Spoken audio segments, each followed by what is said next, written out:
Few dolls in the world have inspired as much fascination or as many stories as Robert the doll. Visitors travel to Key West, Florida, hoping to catch a glimpse of him. Some leave apology letters. Others refuse to make eye contact. Many walk away convinced they've encountered something they can't explain. But who was Robert, really? Robert the doll originally belonged to a young boy named Robert Eugene Otto, affectionately known as Gene. Robert's story actually began in Germany around 1904, where he was created by the renowned Steiff Company. But Robert was never intended to be a child's toy. He was manufactured as a display mannequin, designed to model children's clothing. Gene's wealthy grandfather traveled to Germany and purchased the mannequin as a birthday gift. Robert became entwined with Gene's identity from childhood onward, and that's what makes his story so compelling. Gene kept Robert for roughly 70 years. He kept him through childhood, through adulthood, through marriage, through old age, until the day he died in 1974. Most childhood possessions disappear within a few years. Robert didn't. That by itself is remarkable and truly unsettling. One of the first things Gene did was transform Robert's appearance. When the mannequin arrived from Germany, he wasn't dressed as the sailor most people recognize today. He wore the colorful costume of a clown, or perhaps more accurately, a court jester. It was the outfit of a display mannequin, never intended to resemble an ordinary little boy. But Gene changed all that. He carefully removed the original German costume and dressed Robert in one of his own childhood sailor suits. The very same outfit Robert still wears today. The change was striking. Standing nearly 4 feet tall, Robert already possessed an intimidating presence. Dressed in real children's clothing instead of theatrical costume, he no longer resembled a store display. He looked almost human. Gene often changed Robert's clothes over the years, but he always seemed to return to the sailor suit. It became Robert's signature appearance, the image that would one day become known around the world. But Gene's transformation didn't end with the clothing. Wanting Robert to look even more lifelike, Gene attached a lock of his own real hair beneath the sailor cap, covering the worn fabric on the top of the mannequin's head. It was a small detail, yet somehow it made Robert seem less like an object and far more like a child. As the years passed, Gene's attachment only grew stronger. He even gave Robert a room of his own inside the turret of the Otto home. It wasn't simply a place to store an old mannequin. The room was furnished with a bed, a desk, small furnishings even Robert would appreciate. To visitors, it seemed extraordinary. To Gene, it was simply where Robert belonged. As Gene grew older, his attachment to Robert only deepened. He spoke to him. He was given a seat of honor right next to him at mealtime. Robert wasn't tucked away on a shelf or forgotten in an attic. He was treated as a constant companion. Whenever something was broken inside the house, Gene rarely admitted blame. His tone suddenly deepened. "It was Robert who did it," he would say. Most parents would probably dismiss those words as nothing more than a child avoiding punishment. But according to those who knew the Otto family, the stories didn't stop when Jean grew up. They only became stronger. Family members, neighbors, house guests, and eventually curious visitors all began telling remarkably similar stories. They spoke of heavy footsteps echoing through empty rooms, of furniture moving when no one else was inside, of chairs found overturned, of laughter drifting through the house when no one should have been there. Some insisted they saw Robert standing in different windows of the Otto home, watching. Others claimed his head had turned. Still others were convinced his eyes followed them as they hurried past the house. Before long, some neighbors deliberately crossed to the opposite side of the street rather than walk beneath Robert's window. They believed he was watching them, and they swore his gaze followed them for as long as the window remained in sight.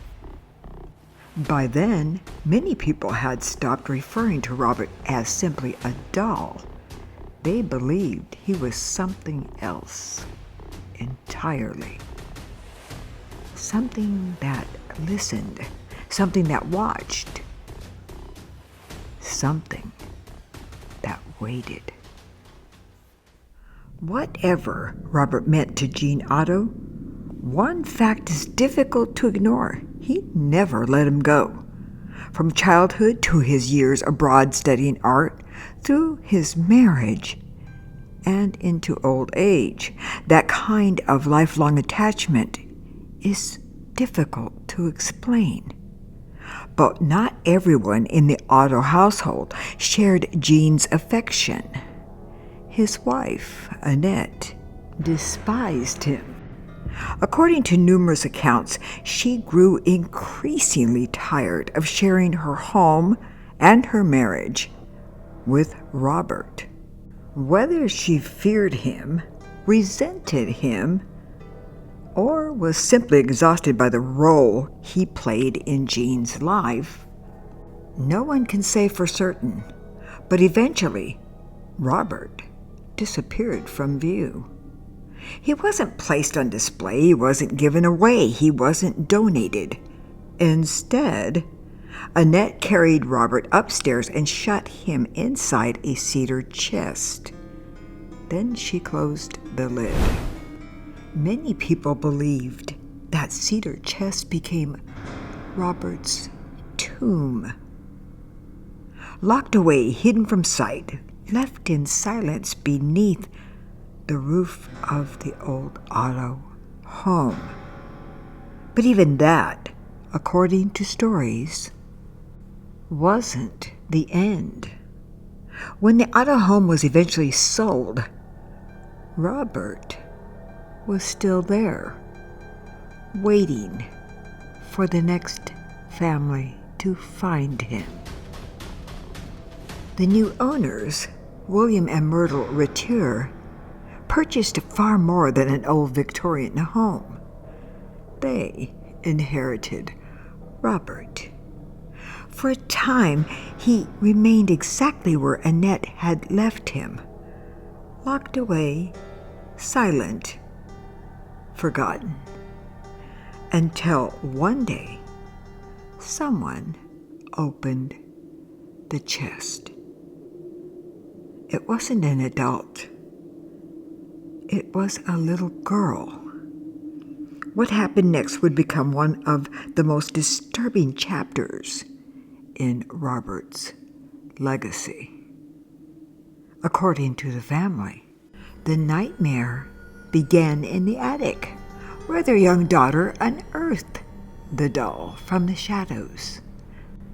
At first, it looked like nothing more than a forgotten relic of childhood. But that innocent illusion quickly shattered.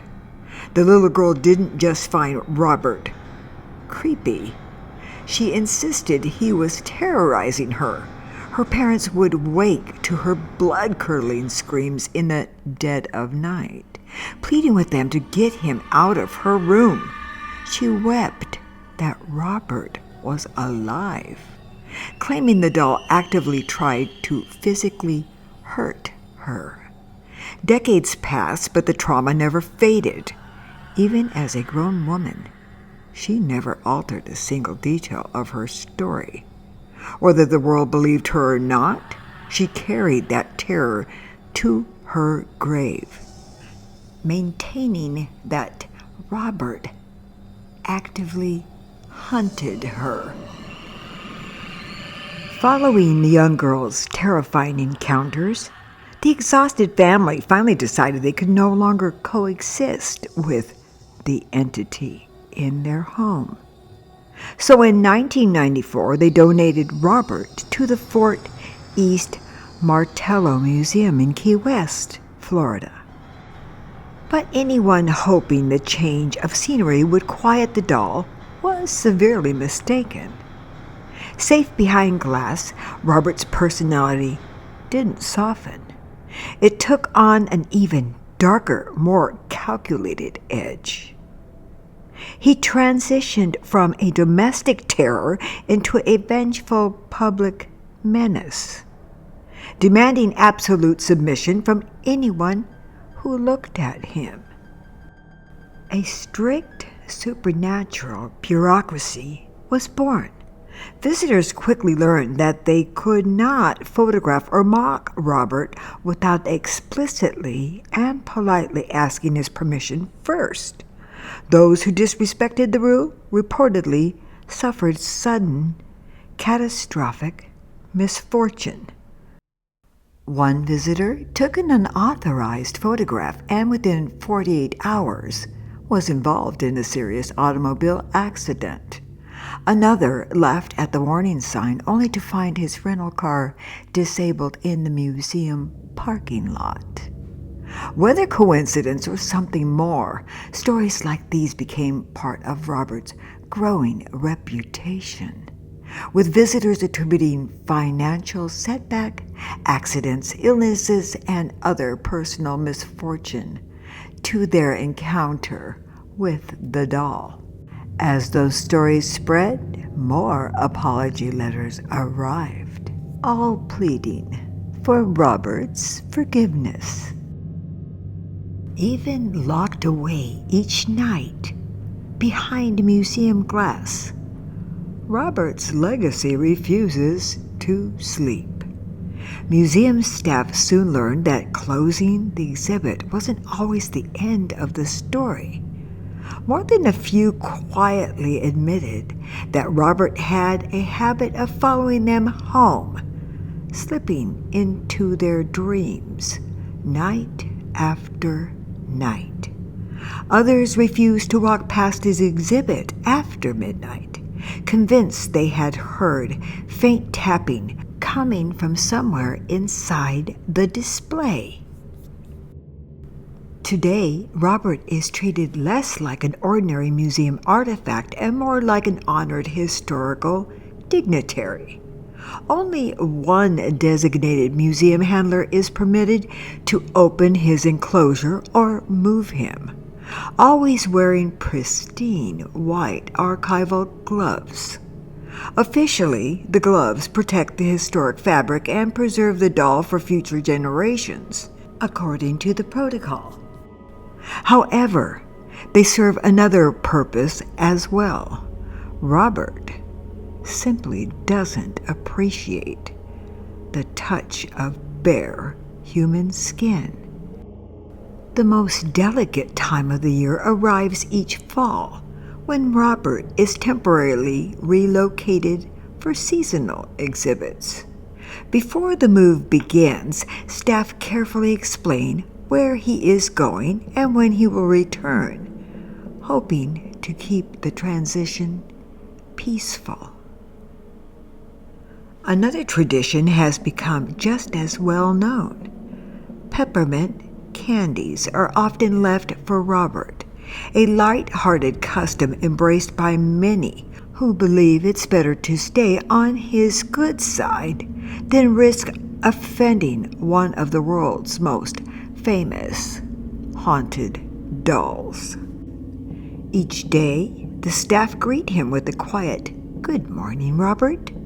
In the evening, before locking up the exhibit, they wish him a good night. The curator responsible for Robert's care has even been known to read his mail aloud to him. More than a century after Robert first arrived in Key West, his story continues through the museum's official online pages, where curiosity, caution, and fear keep his legacy very much alive.